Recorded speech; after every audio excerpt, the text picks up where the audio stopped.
Joe Biden met with Xi Jinping, and it was the first time they had met in person since Biden became president. Big deal, especially with all of the recent and ongoing friction, if you want to call it that, or concern on the American side about China and its role with us geopolitically, etc. And so it was an interesting and looked forward to meeting, and we're going to look at a little bit from that. Reading from, let's see here, PBS. President Joe Biden objected to China's, quote, coercive and increasingly aggressive actions toward Taiwan, and raised human rights concerns about Beijing's conduct in Xinjiang, Tibet, and Hong Kong during his first in-person meeting on Monday with President Xi Jinping, the White House said. In a news conference following the meeting, Biden reiterated U.S. support for its longstanding, quote, one China policy. He also said that despite China's recent saber rattling, he does not believe, quote, there's any imminent attempt on the part of China to invade Taiwan. The meeting, in the midst of Biden's 7-day round-the-world trip, came as the superpowers aim to manage differences between them as they compete for global influence amid increasing economic and security tensions. All right, so again, there's a couple different primary reasons this is interesting. With the increasing tension, as that highlighted, between the United States and China because of economic reasons, possible security reasons. This is fascinating. But then also the Taiwan piece of it is definitely a continual factor that we're keeping our eye on. And Joe Biden will address some of that in a few different clips I'll show you here after the meeting, where he kind of breaks down what occurred. I absolutely believe there need not be a new Cold War. I've met many times with Xi Jinping, and we were candid and clear with one another across the board. And I do not think there's any imminent attempt on the part of China to invade Taiwan. And I made it clear that our policy on Taiwan has not changed at all. It's the same exact position we've had.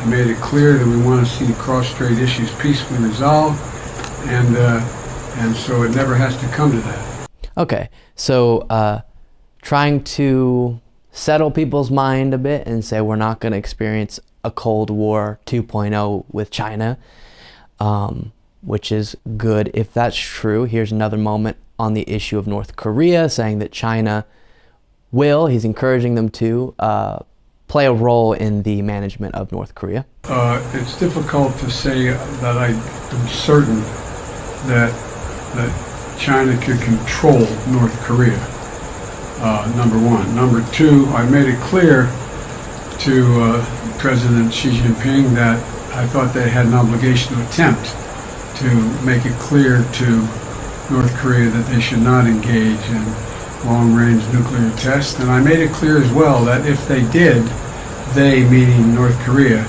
that we would have to take certain actions that would be more defensive on our behalf, and it would not be directed against North Korea. It would not be directed against China, but it would be to send a clear message to North Korea. We are going to defend our allies as well as American soil and American capacity. Okay, definitely another important topic there. Biden is just so juiced up with energy after the important meeting. He's like about to fall asleep. Come on, Joe, kick it up a notch. But overall, I think that meeting went about as expected, and perfectly fine, perfectly great, because China is playing a unique role now in the kind of life of America, economically, geopolitically. And so trying to manage that in a way that will minimize conflict and maximize cooperation is always the correct thing. It did, as we saw, get brought up, the human rights abuses. At least that was something people really wanted to be spoken about in that meeting. And it is something that's so difficult in these types of situations where you have a superpower that you have to cooperate with in some way, but you also have to balance a country like China that is taking part in huge human rights abuses, how you leverage the power you do have as the United States to try to improve their actions towards their citizens. And across the world. And so managing that is always a fine line to walk. And hopefully we'll see that continue to be something that the Biden administration focuses on.